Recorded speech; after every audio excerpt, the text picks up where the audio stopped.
Welcome to the final week of Contenders South America, where we determine the final seeds and the teams moving into our playoffs. Happy to introduce to you the Broadcast.gg Analyst Desk. I'll be your host, Lemon Kiwi, and by my side are two fantastic people. It's Naori and LaFon. And guys, it's coming down to the wire. Just how excited are you for the results today? Today is going to be absolutely epic. It is the last 3 games of the regular season. Tonight, we will find out who goes to playoffs. I mean, this is it. This is what we've been working towards for the last couple of weeks. I'm amped.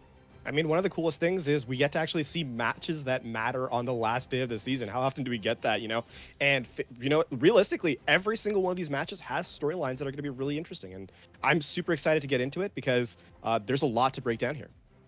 A lot to break down, but to let you guys know the schedule for today, we'll start us off with Isurus Gaming versus Up Gaming. Second game, Black Dragons versus LFT Owl. And thirdly, we have LF Org versus Fury. But let's start our brains up with our first game of today, the second place team of Up Gaming versus the third place team of Isurus Gaming. So both these teams are locked into playoffs. Everything is good, but this match will determine their seeds and therefore their opponent going into playoffs and therefore the quarterfinals. So last week, Isurus had an uphill climb for a win over Black Dragons, and Up Gaming looking for their redemption week this week after a 3-1 loss to LF Org. So, Naori, there's so much history behind Isurus Gaming in South America, but this season they've just looked vastly different. Yeah, absolutely. And in week 1, one of the biggest changes that they had was picking up Matthias, right? That has been huge for them. And fun fact, since he joined the roster, they've been undefeated, right? They haven't lost a game. And that's pretty huge. I don't know if you can accredit that to one single player, but, coincidence? I don't know, hey? And then on the flip side, you've got Up Gaming, which they haven't changed their roster at all. And they're also looking incredibly strong. And it really speaks to the different types of communication and synergy between teams. Because you can have a team that's been playing together for ages and they will have worked on their synergy and worked on their teamwork and getting to the point where they are now. And then you can get a team that have made a massive swap up, brought in an incredibly powerful flex DPS. And despite it being a fairly new swap off, the difference has just skyrocketed them. And I think if they can just really focus on that synergy and really focus on working together with this new player even better than they have been already, it's going to take them to all new heights. I think this is going to be a phenomenal game to watch. Yeah, for sure. I mean, one of the things we did kind of highlight the new players added to Isurus. Up has kind of been a static roster, right? Or I shouldn't say static. They've been an unchanged roster through the season. And Isurus, of course, after week 1. So there's a little bit, these teams are starting to get towards that same final point where they're playing a style that they've finally cemented as being something they're capable of doing throughout it. And, the fact that they're already in playoffs means that this is, the time where they can kind of maybe try to take a couple looks and cement their seeding going into playoffs to figure out who they're playing against. It's going to be a really interesting matchup, I think. I think Up here has a slight advantage. They are, I think, a slightly better team than Isurus. But, Up has had moments where, they've looked perhaps a little less coordinated than was expected. They brought Himmer in last week actually for their first 2 maps, and then they switched over to Edgigus afterwards, a player we've highlighted a lot here in season 3 and in season 2, of course. I think it'd be really interesting seeing if they continue to do that that kind of style between the two, because again, Himmer plays a very aggressive Brigitte, whereas Edgigus tends to play a little bit more passively. So I'd be really curious if Up continues that sort of play style moving forward. And I think you brought up a great point, LaFon, Edgigus. And this was a kid, actually, a very young player that we discovered last season where he came onto Revolts. And ever since he joined Revolts, made them an undefeated team up until playoffs. What sort of an impact do you think Edgigus will bring to Up Gaming? And especially as a Brigitte player now, instead of maybe that standout DPS player he was last season?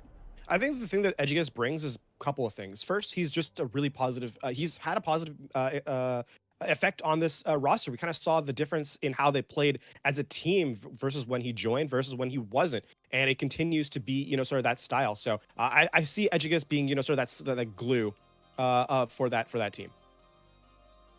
Yeah, and specifically when you talk about a Brigitte player, like the impact that Brigitte makes in the standard 3-3 composition cannot be overlooked. The importance of making sure that she's right there with her tanks, keeping them healed up, making sure that she's getting stuns onto the right targets, especially for those stun shatter combos, making sure that she's communicating every little cooldown so that her team knows how to effectively play around her.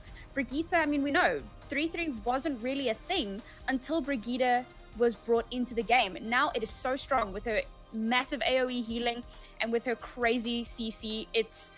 You cannot overstress how important she is. And with someone like Edgegas on her, I think it's going to be he's going to be somebody you need to watch.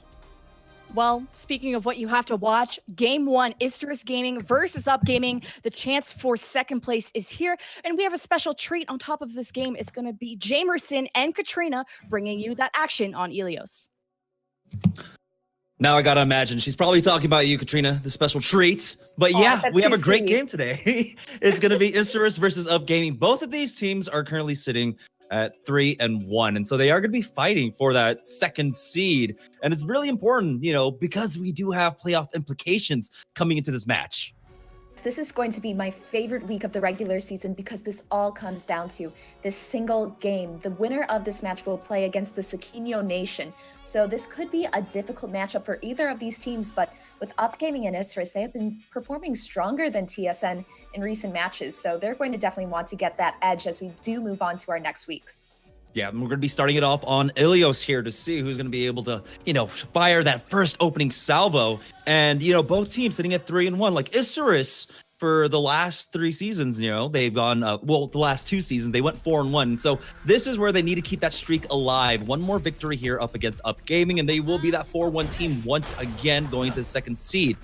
But yeah, loading up onto Ilios, it looks like we are going to see some GOATS action. And, we were thinking later on in the day, we're going to see a lot more of the Moira GOATS, but Upgaming already starting it off with that Moira GOATS.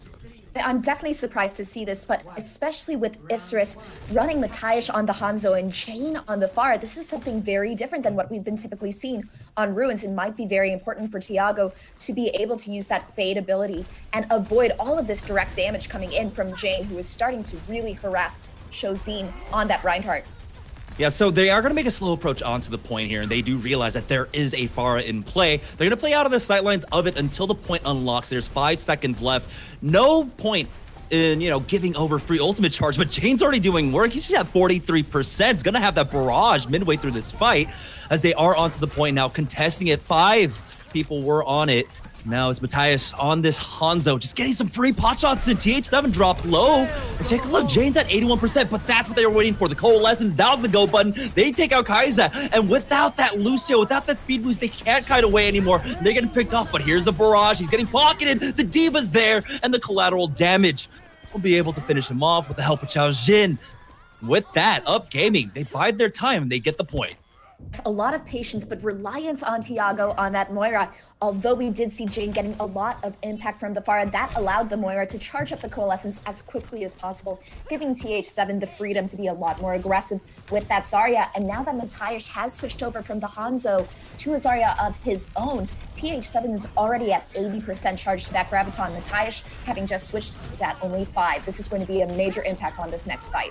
Yeah, there was also the Mercy swap off as DDX goes over to the Zenyatta now, so he's so far behind as the Graviton Surge already comes out. It connects onto 3, and while they do lose Tiago, I mean, you win the team fight, and that's fine. And so now Upgaming continuing to grow this lead here on Ruins, already at 45%. It's our first boop of the day there, and Partle is now about to have Sound Barrier, so Tiago is balancing out those support ultimates alongside Partle. We have seen quite a bit of support ultimate overlap in the past days, so I am excited to see that there's a lot more patience coming in from Upgaming. However, Beast and Ravage will be able to combo an Earth-Shattering self-destruct. Oh, the self-destruct, you had mentioned it, coming in from both sides, and it's Ravage who is able to get onto Edgegas, but a 1-for-1 exchange, and it's going to be Isurus losing Kai'Sa, and so without that Lucio, once again, huge AoE heals gone now, as they're going in with the Sound Barrier, are Upgaming, they're already at 75%. They're looking for more. Tiago has gone down and it's just trading back and forth. Chao Jin was separated from his team. TH7 now backed up into a corner with this Zarya, is able to just somehow get out with that right click, but Matthias is there to clean him up, and it looks like Isurus are able to weather the storm. They're going to be able to bounce back, but It's barely in the nick of time. 90% of gaming were able to accrue. We are in one fight territory of Upgaming. It is able to retake the point, and Isurus does have some resources coming online with Kaisak having that ever reliable sound barrier. But I'm more excited to see Matthias having that Graviton Surge for this next fight. Upgaming is going to want to take a couple of dry runs towards the point, build up an ultimate economy advantage of their own, and try to release either the Transcendence or the sound barrier as soon as possible, as both of those charges are extremely high for Isurus. And Matthias now at 95%, trying to just get that last little bit more. Will be able to get it with that last right click. And so Upgaming, they have to back away. So many HP bars so low right now. They don't have the amp it up, but there it is. The Graviton Surge comes out, self-destruct into the back line, and they're going to be able to pick up 2 with that Grav. Isurus really stabilizing in this fight. However, they did use 2 ultimates there, and look at Upgaming's charge. They are about to have 6 ultimates, which will allow them to retake this point with ease. It's going to be extremely valuable for Beast to pay strong attention to TH7's body language as that Zarya try to eat up that Graviton Surge, as there is such an ultimate economy advantage coming in for Up. Also very important will be DDX and Kaizak's timing on that sound barrier and Transcendence. Which will they come out with first? They will have to be very strategic about. Upgaming understanding that the Graviton is not on deck anymore. It's just that Earth Shadow, so they do use a different route to try and get onto the point, and it's only Chao Jin that gets caught by it. Great sound barrier there, but there's the Graviton Surge coming out from TH7. That is plan B, and it connects as Imura with the self-destruct, takes out Ravage, and it looks like Upgaming with the advantage should be able to flip the point. Kaiser, the next person to focus here, but he's able to get away with that Lucio for now, as Isurus are trying their best to delay this, but they are losing bodies left and right, and even though they'll be able to get it to 96%, we'll see if anyone from Isurus can touch the point. Right now, Beast is extremely close. Will definitely be able to touch. However, I am unsure with Upgaming having that ultimate Earth Shatter and Graviton Surge. Will they be able to make a major difference as overtime is ticking down? Chao Jin is able to countercharge that Reinhardt, but in doing so, he drops low, and he gets booped into the rest of the team as Kaiser is able to get that butt. That's a huge Graviton Surge coming out. There they go. TH7 coming up with this team, and no one is able to touch the point. That's going to be Upgaming take the first point here on Ilios. That is going to be a relief for Upgaming. These two teams are very evenly matched. Even though I would sometimes give Upgaming the edge on more GOAT's favored maps, I think Isurus is going to pull out some more creative compositions. As we did see earlier, that Hanzo and Pharah getting some very quick ultimate charge. And they are going to go for this look again with Ravaged, switching over to the Orisa now. We are headed to Well, which means that giant pit of death, which I'm a little too familiar with in my own games. Ravaged, Kaija, Jane, all of these heroes will be able to manipulate this environment to their will. Whereas with Upgaming, we do see Tiago once again on this Moira going to be able to charge that Coalescence just as rapidly, most likely, with Jane raining so much fire from above. It's going to be difficult, though, to try and pin them all down. Upgaming, very mobile composition here. Isurus also mobile themselves, but there is that, immobile unit in Ravage on that Orisa that Upgaming could try to approach. Upgaming, again, understanding how this map works, and so they do try their best to take some cover underneath here over by the Mega Health Pack. And now, Matthias on the high ground with this Hanzo connects with a headshot onto Tiago. Oh, man, I don't know if they're going to be able to do anything off that, but they continue to surge forward. There we go, gets Pardal, and there it is. Almost got the boop, but no, the Winston's able to jump out of it, and it's just slow grind, but Isurus should be able to clean this up. They lose Matthias, but it's fine. It's the Hanzo. He already put in the work, and so Isurus this time will be able to take the point first. It's a very quick take for Isurus, taking advantage of all of that damage dealing, but the early pick onto the Moira, onto Tiago from Matthias. Without all of that healing available, it is very difficult for Pardal to keep control of that high mobility composition with Shozine and Himura on that Diva and Winston respectively. Now, there is a major ultimate advantage on the side of Isurus with about 5 to come online. Kaijik is the only one not close to that sound barrier. So let's see which order this comes out when. Shane is getting very excited for this Rock Barrage. Tiago goes for the Coalescence here, and Jane was barely getting pocketed, and Chao Jin will be able to help him finish him off. And just like that, it didn't matter that they had the ultimate advantage. Upgaming right now, still, it's 4-4. DDX able to bring Jane back, and so now they do have a slight lead. Self-destruct coming out, but it is going to be bubbled up. Upgaming still with the man lead now, trying to finish off DDX. He's able to GA away from Chao Jin, but the point does get flipped. Isurus gaining 44%. Now they're getting chased back to their spawn. curious to see if Jane will end up switching off of this Pharah, but with that quick pick on the portal, now is the time to attack. When you play that Reddit Lucio, you gotta be careful there. And now Jane in the sky again. There is no one to really try and counter him. Tiago was the best answer with that Coalescence, but Tiago's sitting at 62%, excuse me. Chao Jin with a great Primal Rage, gets rid of Ravage, getting rid of that main take, but still a lot of bugs on the ground you have to squish. And the next one is gonna be Matthias here, along with Kai'Sa. And Chao Jin is just getting away with so much right now on this Winston, and especially up against such a mobile composition coming out from Isurus. I'm surprised that he's getting so much value off of this Winston. I know Hanzo has some pretty wimpy ankles, but to call him a bug is a little bit harsh. But Matthias will indeed be switching over to the Zarya, providing a lot more charge. Jane has been on point with this Brigitte in the past, but with his sound barrier, will it be able to get any kills? Self-destruct, but the sound barrier was there, and so they will be able to survive for now. But it's the counter sound barrier coming out from Up Gaming, as they're trying to focus down the tanks here, but Chao Jin has to be careful. Jane is able to take out Pardal once again. Doesn't matter what he's on, the Pharah or the Brigitte. He's got the one-track mind to take out that Lucio now. They've got the man advantage up 5v4, and they're going to be able to surge forward and take this fight. Eventually, this is going to be the slow grind. They're not going to go quietly into that good night, though, as the Primal Rage is popped by Chao Jin. He's going to try and get as much as he can out of it, but again, it's just the slow delay now coming out here, as he is able to get them up to about 85% now. And as soon as this team fight ends, it should be around 94, 95. So they make it worth it. Up Gaming. We'll see if they swap anything, but, you know, Chao Jin on this Winston, I don't think he needs to change. He's been putting in so much work. He will go over to the Reinhardt, though. He will go over to the Reinhardt. I believe that is his preferred main tank, and there is so much combination ability available with TH7 reaching that Graviton Surge. Matthias has one of his own, but Chao Jin will be able to charge that Earth Shatter so quickly if TH7 is able to get a major Graviton Surge with a single charge. He'll be already at 50% to that Earth Shatter. There are no support ultimates for Up Gaming here, so this should just be a dry push coming out from Up Gaming. They take it. The self-destruct came out. And so they're just going to be able to wait that out. DDX does go down, but he should be able to get back in time. This is last fight territory. Isurus need to win this just to keep Ilios alive. They have the opportunity to do so, but Isurus has the advantage of support ultimates much more with Kai'Sa, bringing in DDX with that Transcendence as quickly as possible. However, Edgicus will have all of that additional armor coming in for Up Gaming. Here it comes out right now with the rally.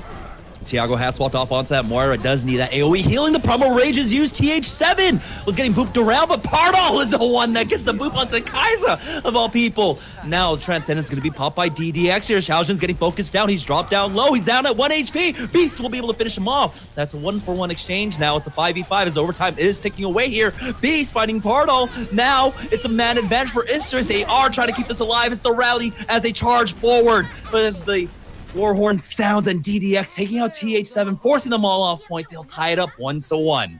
Yes, this is going to be an extremely close match of Ilios as we will head over to Windmill. I am going to be curious to see if Edgicus decides to stick on this Brigitte. A lot of those vital armor packs that you need to use on your Reinhardt, on your Winston, have had to be used on Pardal and Tiago on the supports just to keep them alive from the snipers in the earlier rounds with Hanzo and Pharah. So Tishazine has not been getting as much health as he really does need to sustain all of these important fights. So he has been falling extremely early. Ravaged is winning this tank battle currently as of that last round of Ilios. So I am going to be watching to see where Edgicus is placing these armor packs in the next round, especially. Now we are almost at a mirror matchup, but it is the Zenyatta versus the Moira. Now you do get all of that extra healing, that very quick charging Coalescence from Tiago, but with DDX using that Discord Orb, that's another major reason why Tishazine is being shredded so quickly. That Reinhardt is going to need as much support as possible, and I'm not sure if that Moira will be able to keep up. Up Gaming giving some respect over to Jane here, who had played that Pharah beforehand, so they take their time as they regroup. Now they try to go in. Chao Jin has to be careful. He's already at 200 HP. He is getting charged down. The focus is there, and the bubble will not be enough to save him. It's a 3-for-1 exchange as Jane gives his life for that play. And it's going to be Isurus to be able to get the point as soon as it unlocks. Brilliant target prioritization coming in from Isurus. Once again, the linchpin of this GOAT's composition is Chao Jin, and we do see Tiago realizing that the Zenyatta will be a much better pick to try to aggressive against gets that enemy Rhyme card. But look at the ultimate charge becomes his first pick. DDX is already at 42%, Tiago only at 9 due to that last switch. This advantage for Isurus could last them the entire round. This is a very difficult situation for Up to get through unless they get an early first pick. Up took the high ground now, make their way onto the point here, but TH7 is the one that gets the focus first. Matthias takes him down, and as Up Gaming try to fight onto the point, I don't know if they're going to come up with anything at all. Tiago just sent himself off the edge there to reset as quickly as possible because time is dwindling already. Isurus is already at 43%. DX is such a brutal Zenyatta, very aggressive, and now with all of that armor and the Transcendence online, it's going to be extremely difficult to pick out the Zenyatta, get rid of that Discord Orb on the table for Isurus. We are already at 60% of this position of Ilios, and right now, Upgaming doesn't have too many ultimates to work with. They still need one more dry push to really get that advantage. Isurus, we'll see if they go for the shatter first or the grab first. It looks like it's going to be the grab here as Matthias drops it down. Ravage is able to swing for the fences, and they're going to be able to clean that up. It was just the grab, the self-destruct along with the Transcendence used by Isurus Gaming. But, you know, they do have the sound barrier. They do have that Earth Shatter. But it's Up Gaming coming in for this final fight for themselves with 6 ultimates. They do have that 6-pack, and they're going to need to use so many of those ultimates, but they might want to be a little bit more patient so that when Isurus does come back, they will most likely be at 99%. They're going to have to be quite conservative, but here comes that Earth Shatter first. Oh, I was worried if Chaojin was going to be able to block that, but there it is, the Graviton self-destruct. And Isurus are going to be thwarted off the point, but, you know, they already put themselves at 99%, Katrina. They just need one more fight. 4 ultimates were used by Up Gaming. They still have the Earth Shatter and the Transcendence for this next defense, but Isurus has plenty of tools coming up, and once again, they can just do a single dry push, bring that up to around a 5-pack, a 6-pack of ultimates of their own, and retake Windmill very quickly. So, Lighthouse, excuse me. So, right now, things are looking quite grim for Up Gaming. Pardo is going to have to come up with one of his impressive boots for this to not occur. This is the map to do it. Oh, Chaojin, he does know that the shield bash is gone, but he's still holding on to the Earth Shatter for now, as the rally is going to get popped by Isurus Gaming as they make their incursion onto the point with the Transcendence. They charge forward. Tiago pops a trance of his own as both Reinhardt, there it is. The Earth Shatter connects, taking down Ravage, but the sound barrier is there from Kaizak to keep him alive for now. But Pardo, there he is. He does get the boop onto Beast, and it looks like Up Gaming be able to hold on to the point for now. Isurus still have time, as it's only 50% for Up Gaming here. That was the win condition I was talking about. Pardo is such a reliable Lucio, both in terms of healing and that aggression. So this is a map where he can be playing around, trying to get Ravaged off of the edge of the map, as Ravage will have an Earth Shatter of his own. But Up Gaming is now in a very comfortable position where they have plenty of ultimates to work with, especially with Edgevis having that additional armor, which comes out now. Earth Shatter comes in, connects onto Tiago and Edgegus, and Edgegus gets charged off the face of this earth here, but Ravage, it's going to be Tiago to finish him off. It's a 2-for-1 exchange now as the self-destruct connects onto Matthias, but Pardo with another boop onto Jane, getting some revenge onto him, and now things are looking dire for Isurus. It's at 87% as they're trying their best to regroup, but Up Gaming, applying some pressure, will back away for now. So applying all of that extra pressure and getting even more ultimate charge with that. We are at 96%, and yes, they will. Oh, here comes. Oh no, the Rockets do save that Diva. But it is a sacrificial Diva mech as Ravage goes in with that charge now. Transcendence used by both sides. Ravage gets dropped down by that Earth Shatter coming out from Chaojin. He gives his life for that play, but it looks like it might just be worth Up Gaming. Still have the lead as Beast trying his best to stay alive. Now he's able to get back into that mech. Edgegus takes out his counterpart in Jane, but TH7 looks like died to his own right click, and that might be the difference maker here as Matthias takes out Pardo. Isurus trying to keep their hopes alive here. Kaizak getting the D-mech onto Himura, and everything is turning pear-shaped for Up Gaming here. Sound barrier is going to be used by Kaizak as he wants to just finish this off. The Wrecking Ball gets booped off by Kaizak, and it will be Isurus to win the fight and win Ilios. An extremely close map one, and you really do see the importance of both of these teams' Lucios in Kaizak and Pardo. Once you lose one of those key healers, the rest of the match went downhill for either team. And even though things did look very positive on the side of Up Gaming, Isurus does come through due to a key kill onto Pardo at the very end of that final fight. And at this point, Isurus, remember, they're trying to maintain that 4-1 kind of record throughout all 3 seasons of Contenders now. And Up Gaming, though, they're not making it easy for them at all whatsoever. Definitely not. Isurus, in fact, was in the finals last year against the formerly known Brazilian gaming house, now based Tryhard. So they're definitely having a lot to fight for. They have a reputation online, and Isurus is starting to show themselves as really a finals-worthy team. I am so excited to see how Up responds, but with the incredible uses of the Coalescence from Tiago, I'm curious to see if that Moira pick is still maintained throughout this matchup, even though he did eventually switch over to the Zenyatta due to Shozin's, let's just say, very quick pickoffs. Yeah, honestly, I also want to talk about the other impacts coming out from different players. Jane, even though at the end we saw more, of course, on the Brigitte, we did get to see the Pharah. We got to even see the Hanzo coming out from, I believe it was Matthias. But Jane, with that Pharah, was doing some pretty decent work.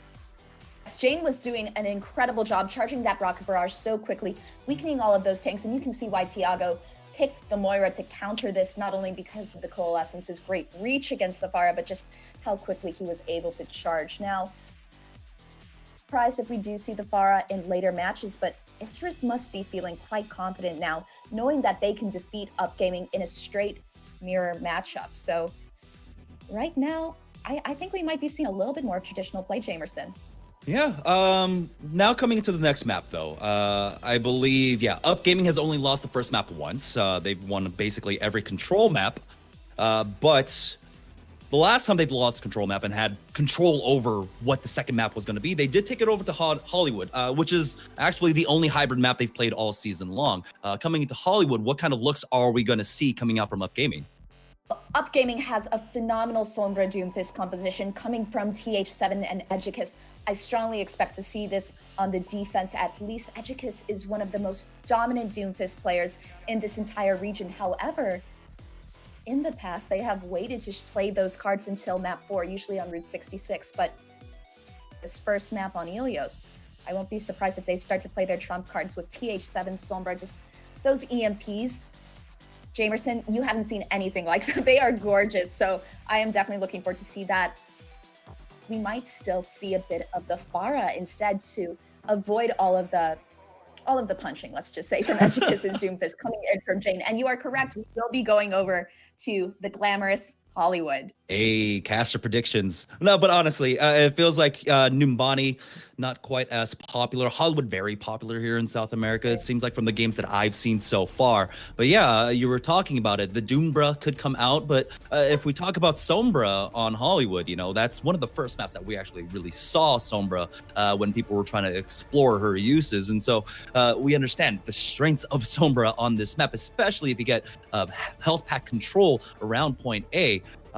Interested to see what they run for the compositions. It might be goats heavy, like you had mentioned, though, because a lot of these teams do hold on to the triple or like quad DPS kind of things until Route 66 later on. And I talk about that like that it's just, you know, fate. It's going to happen. Route 66, everyone's just playing DPS instead. But I'm hoping as we go into Hollywood that we do see a little bit more variance in the team compositions.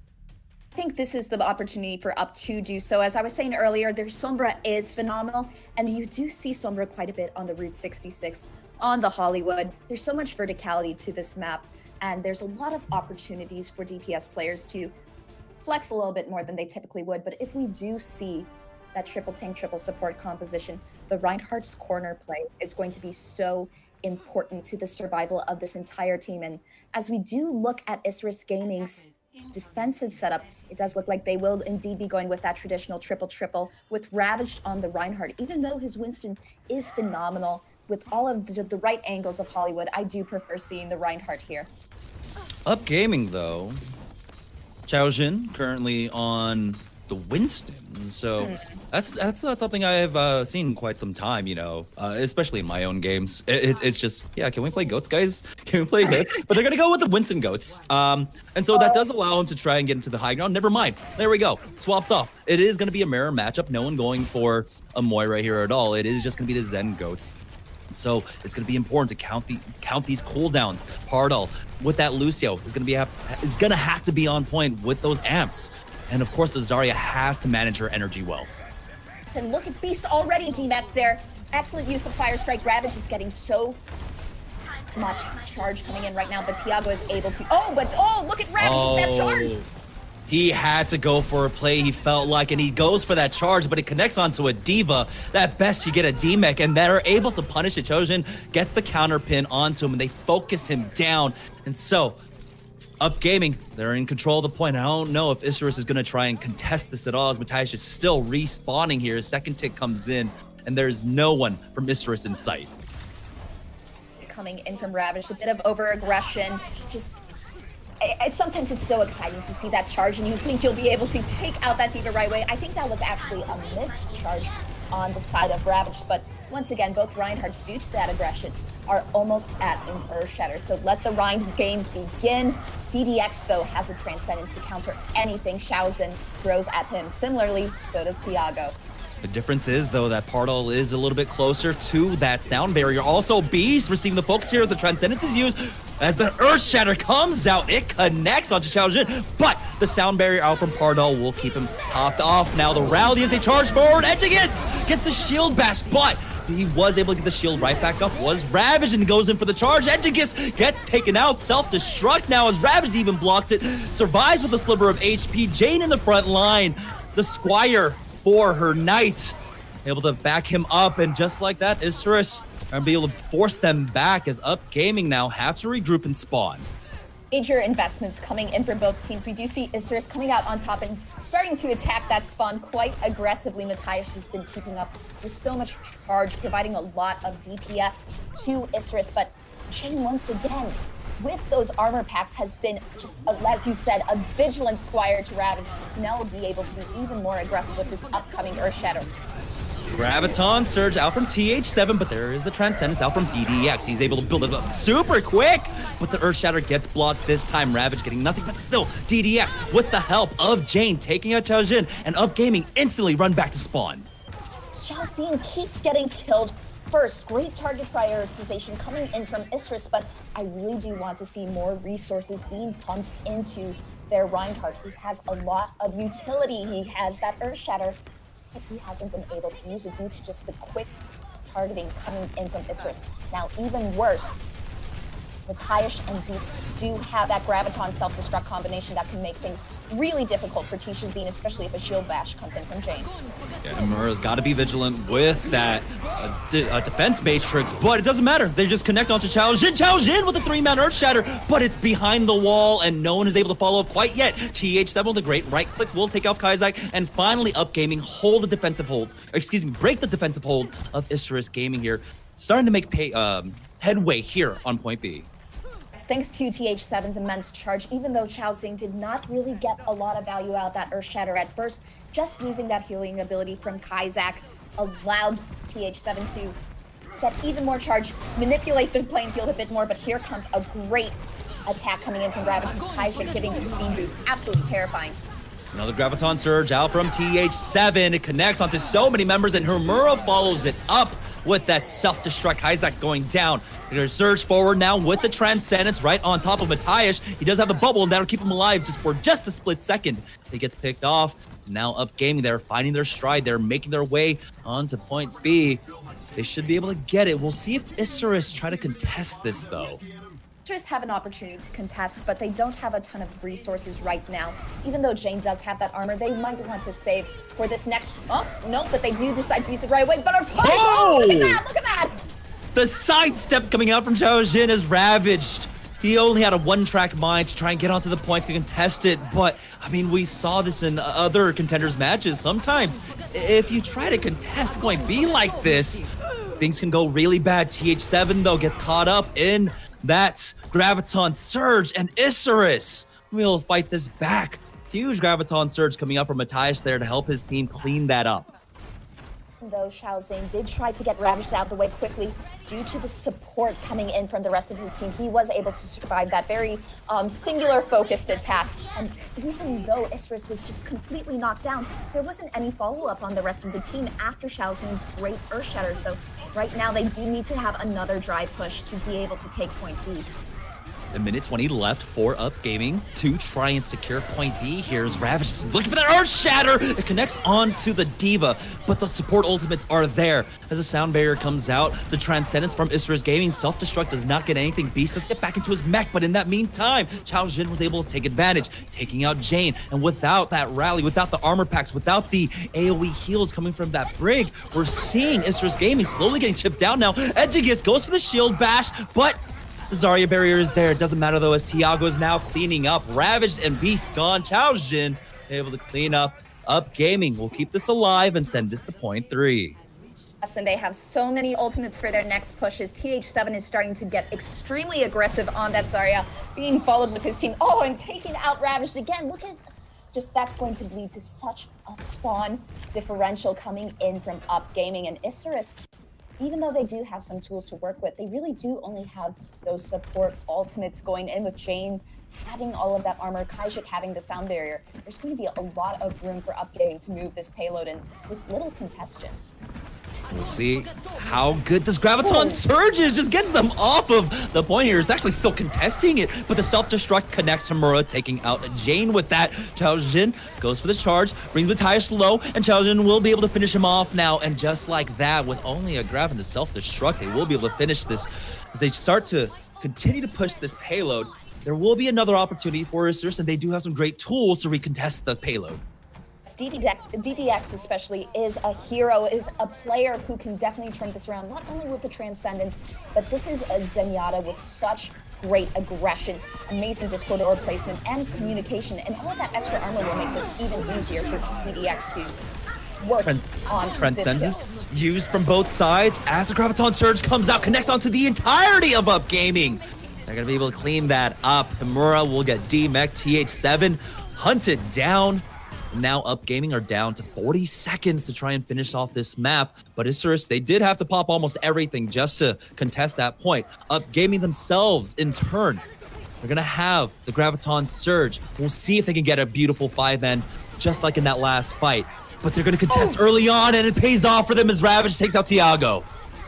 I'm so excited to see Isurus being so aggressive. The confidence, maybe a little bit of cockiness coming in from this team is allowing this time to be ticked down even more. We are only at around 10 seconds left, and TH7 has that important Graviton Surge that can keep all of Isurus out of the way so they can finally get a touch. Ravage tries to go for that Earth Shatter, and he is able to connect with that Fire Strike part, all going for the back door now. But in the meantime, all of his team is just falling, and he doesn't get anything extra off of it. He just had to touch for overtime. Sound Barrier is going to be used by Isurus Gaming. They want to close this out and send it over to their attack run. Overtime ticking away, and Up Gaming so close to finishing out the map, they were not going to be able to finish it off. I have seen Up Gaming hold the first point in Overwatch Contenders. So right now, even though they were not able to get this third tick, that is an extremely impressive Hollywood run. 70.15 meters on third point. It's going to be difficult for Isurus to come back with that. And a lot of that is due to Partl's near back cap at the end of that final round. Now, Isurus, they played Hollywood twice, and they've played Numbani twice. So we don't have as much Hollywood information. But what are you expecting coming out from the Isurus offense? I think we're just going to see straight up goats. I think especially given their success in this past round, they're feeling very confident. We did see them almost spawn camping. Well, not almost, they were spawn camping Up Gaming at the end of that third point. I think they are winning this mirror matchup so far. So I'm happy to see Isurus trying to use that high sustained composition. I am a bit surprised, a little bit disappointed to see Up Gaming will be also running that GOATS composition, even though, yes, the counted at this, I feel like Edgicus on that Doomfist would be a phenomenal counter to a lot of DDX's efficiency, getting into that back line, taking out that major support first. I want to see a bit more aggression coming in from Up Gaming. They've been a bit more passive, and Isurus has just been taking advantage of the lack of quick tempo coming in from their opponent. And when we talk about Edgigus, it feels like in that mirror matchup between him and Jane on the Brigitte, Jane's been, you know, eking forward in kind of impact in the match so far. While Edgigus, you know, he's been caught out plenty of times, you know, he's not able to fall back at the same time with his team. So it is going to be the mirror matchup, the Zen Goats coming out, Reinhardt's on both sides here, as Beast contests Water Cooler, forcing out the enemy Diva. So some good chip damage is coming up from Isurus, but they're taking some on their own as Jane goes in for that shield bash, but they're not able to get the charge. It's going to be Matthias who's in the front line, able to safely get behind that Reinhardt shield, getting charged up, getting healed up now as Beast needs to get healed himself. Ravage trying his best to stay alive. He's able to kite away. That is 30 seconds just fizzled away by Upgaming's defense so far. Isurus Gaming fighting their time. An early armor pack Jane gives to Ravage during that first initial charge could have been a lot more use for Matthias. If that armor pack was given just a little bit later, we could have seen a very different story, but here comes another charge. What an aggressive charge, and it connects as DDX is able to use that moment of just the shield being down to take out Chao Jin. And so now Isurus on the point as they're going after Tiago. The Earth Shatter comes out. Chao Jin, oh, excuse me, never mind. I thought I heard an Earth Shatter for some reason. No Earth Shatters, but Isurus will be able to take the point. Let's be real, the Earth might as well have shattered given how quickly Upgaming was taken away from Hollywood. We are in California, definitely a little bit of an earthquake coming out, but Isurus Gaming, due to that advantage, well, let's just say on both teams, we're about to have 6 ultimates on both sides, Jamerson. This could be an extremely fiery next fight, and the armor will be coming out for both sides just to negate even more of that damage. Both teams at the studio gates now, but they're gonna back away. Chao Jin with this amp it up is able to get away. Now the sound barrier comes out. There's a Transcendence. Graviton Surge by Upgaming negates a lot of that damage because Isurus were not able to charge forward. Counter Transcendence now as Upgaming want to take the initiative here. They're on to Matthias. They're dropping him low, and he will fall as Jane goes down to TH7. And Upgaming will be able to hold on with this defense at the gate. Finally, they do win this team fight, the first team fight of their defense pretty much. Tisha Zine has that Earth Shatter alongside Hanura with the self-destruct, so we do have combinations available for Up. Now, similarly, self-destruct of his lone alongside Matthias's Graviton Surge, so we have an Earth Shatter self-destruct and a Graviton self-destruct. Which one will be more successful? The solo ultimate with the self-destruct onto Tishazine, and he will fall. It's going to be Beast actually connecting onto Pardo with that Lucio. Again, there's some sort of like cosmic law, right? A law of science where a Lucio's going to get caught out by a self-destruct, even though he's one of the fastest characters in the game. Yeah, like Newton's 6th law, but as we do move forward, Ravaged and Kajik are just on a roll so far, and Pardo unfortunately has been picked out with Tishazine. It's truly the Lucios and the Reinhardts that are dictating just the composition of these GOATs compositions. So right now, the fact that Upgaming is losing those key players early has just been making their defense extremely difficult. Oh, huge Earth Shatter connects onto the majority of Upgaming, and the counter Graviton Surge is used just to try and disengage with that self-destruct, and they're getting nothing from it right now. Fighting into a 4v6, it's going to be Isurus Gaming continuing to surge forward here on point B. Now remember, it's Upgaming. They were stalled out here on point B, and now Isurus are just charging through. And right now, oh, look at that charge coming in from Matthias, just making sure that there is no chance for a contestant coming in from Up. And yes, the second point will be taken with 4 minutes remaining on the clock for Isurus. They are just stomping through, and if they win this, they will get that 2-0 lead going into halftime. Huge Earth Shatter out from Tishazine will allow them to just stabilize here. But again, like you had mentioned, there's still 4 minutes left. Isurus have so much time to work with, and they're getting up to some great tools. Matthias now at 83%, and you know, the Graviton Surges can really dictate how these fights go. We'll see though. A lot of the times it's just the Reinhardt's getting caught out. Will that be enough, as the rally is going to get popped by Upgaming Edgigus, giving his team that passive armor for now, so we do have the Rhine shield battles going on. Graviton Surge is there for Matthias, but no, he gets charged out. Matthias now back into position. We'll be able to throw it down, but the Transcendence is there. Counter Transcendence out from Isurus as they want to continue this fight out. Edgigus in the middle of the team will be able to back away as Matthias is working his way towards another Graviton Surge. Huge Earth Shatter comes out as Ravaged is able to pick up 3, and now Isurus Gaming are going to chug along. Ravage did miss up the timing for the charge against Tishazine, for Beast self-destruct to be extremely effective. He does make up for it in spades with that final aggression, and with 3 minutes left on the clock, we are getting closer and closer to that yellow box of victory for Isurus Gaming. All of this extra armor coming in from Jin will make that so much easier. Self-destruct, the only ultimate online for Upgaming's defense, and it connects onto DDX, and what a huge pickoff, especially with the kind of impact that DDX has had. His healing's been great, his damage has been great, but he's gone. They answer 1-for-1 though. Tiago gets caught out. Still though, TH7 answers back. Ravage now with an Earth Shatter. Graviton Surge connects onto 3 members of Upgaming with the self-destruct. It connects, taking out Himura, and it's just going so back and forth. But Upgaming will walk away the final victors here and hold on. Still though, just a few short meters away are Isurus from taking a second map off of Upgaming. And they do have 2 minutes to do so, but this is going to be so difficult given the structure of the map for them to reach this point and be able to take it away from Upgaming, who have the major spawn advantage, and Partl's sound barrier coming up. But so much speed coming in from Kajik, and here comes a charge. Oh, but good bubble to save him. Great bubbles coming out from our Zarya's right now, and more as the sound barriers are popped. TH7 taking out Ravage, and your main take is gone. Tishazine is going to be able to hold the front line here, force them back, and Upgaming. They're slowly dwindling away this time. Remember that Isurus had 4.5 or so minutes when they got into this third phase of the map, and now they're down to a minute 30. This was the Upgaming I was hoping to see for this matchup, dictating the pace of this map, trying to take out key ultimates from their opponents early. Right now, TH7 is allowing all of this speed to change in their favor. What a charge once again coming out from Ravage as Edgicus gets caught out by it. Transcendence is used. Huge Graviton Surge. Sound barrier gets negated now as the self-destruct comes in. Shield is up by Ravage though, keeping him alive, and a great fire strike to take out Himura here. Ravage just coming up huge for his team. Now finally we get to see the Edgicus Doomfist, but it's a little too late as Upgaming are thwarted off the points, and Isurus will take a 2-0 lead. Absolutely incredible dedication from Isurus Gaming, just being able to make it to that final point. Against all odds there, we did see so many ultimates being invested by Upgaming. The Earth Shatter that was blocked, Graviton Surge, Self-Destruct, which was also blocked. But at the end of the day, Isurus was able to power through, and with the power of that Reinhardt and Ravage, just solidified their entire matchup.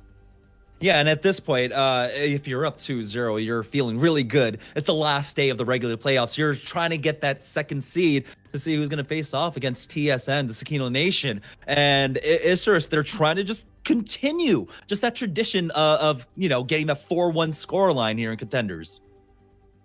And even though we could talk about this all day, I think right now we have a desk that can give us so much more insight into what just happened on Hollywood. So let's throw it over to Lemon and the desk. Thanks, Katrina. Yes, we have so much to talk about, but only a few minutes to get through this. And we have a special treat at the end of this halftime desk. But Lafon and Naori, big brains coming together, and it's goats versus goats. Some iterations here and there from Isurus, I believe, that come out. But I think you guys are mostly interested between these matchups of the heroes versus heroes. Particularly, let's start with Matthias and TH7. I think this is one of the actually really cool matchup because we're talking something we highlighted last week actually is that Matthias's bubbles were a little bit curious. Someone particularly said it well actually. Panther, one of our other casters, he said the difference between hesitation and patience. And I wasn't really sure which one Matthias was exhibiting. I think so far, though, today, it has literally been patience rather than that hesitation going through. So I'm actually really impressed. TH7, though, you can't leave him in the dust. He was super high energy the whole game, good Graviton surges, but Nari, I think one thing you highlighted to me was that the combinations, right? Graviton Surge and Self-Destruct together. And right now, Upgaming has just been slightly lower on that particular combination. Yeah, just to kind of piggyback off of that, the cooldown management from these Zaryas has definitely, for Matthias, it's improved somewhat, but especially towards the end of Ilios. He really, he started out and TH7 was really outshining him, hands down, no competition. And then we got onto second map and it started getting better. And then on third map, he suddenly showed up. And then we moved on to Hollywood. And I'm not gonna lie, that was some top tier goats play. I know for a lot of people it looked a little bit confusing, but us in the analyst box, we were losing our minds. The cooldown usage, the ult management, it has really been phenomenal, and it has come down so much to two things: the Zarya plays and the Reinhardt plays. Massive. I think you guys point out great, but the difference between the Zaryas and not only their bubble coordination, but also the coordination of these ultimates, the self-destructs, Matthias and Beast. And we also talked about Hermura coming in for AGM as the Zarya, and then having to coordinate self-destructs, which haven't been perfect. I think we'll give it maybe more of an edge to Isurus, who are 2-0 at the half, looking great so far. But our next matchup we want to talk about is Ravage and Chozine, where Chozine got a little bit more bullied on Hollywood. I actually think that's a pretty good segue for this, because it was one of the points, right? Ult combinations are so very valuable in GOATs and just Overwatch in general, but something that's a little less realized is just how much you can make with small plays. If you were watching Ravage the whole match, one thing that happened is he would charge very frequently. And what do they give to him? What does Isurus give to him? They give him the Zarya bubble, the protected barrier. They gave him Harmony Orb. They gave him Rally Pack from the Brigitte, and then they force Chozine to be forced out of position by having to absorb the charge. So they put a lot of resource into their Ryan, and then they break the formation wide open. So I think that has been really a difference maker here for Isurus. Added on top of that, Chozine, especially on Hollywood, was getting bullied. Ravage would save his Earth Shatter just for him. He would find him out. He got himself some Widowmaker infra sites, found Chozine, and time after time, that Earth Shatter was just for him. And when you think about the GOAT's composition and how it works out, that's actually quite big brain, because getting rid of the Reinhardt, getting rid of the shield, and one of the biggest damage dealers in the composition is huge. And Ravaged himself wasn't getting punished for it. He just kept being allowed to do it over and over again. And then again, coming back to what Lafon was saying about the cooldown uses, not just ultimates, but just something as simple as charge. The amount of times where you can get a huge play. So you get the Graviton, and then you get self-destruct, and then you get a Reinhardt charging through, getting the enemy Reinhardt out of the way. And it's something so small. You don't need to use a third ultimate. You use a minor cooldown, and you can get either a team wipe, depending on how big your Grav is, or you can just get one or two massive picks. If you can get down a Brigitte, if you can get down TH7 on that Zarya, that's it. Well, Isurus are 2-0 at the half, and we talked about in the intro desk the tremendous history behind Isurus. And you wouldn't be able to think about Isurus without thinking of DDX, the Zenyatta, the Mora, the Ana player for this team. And we have a very special interview with him to get to know him a little bit better. Check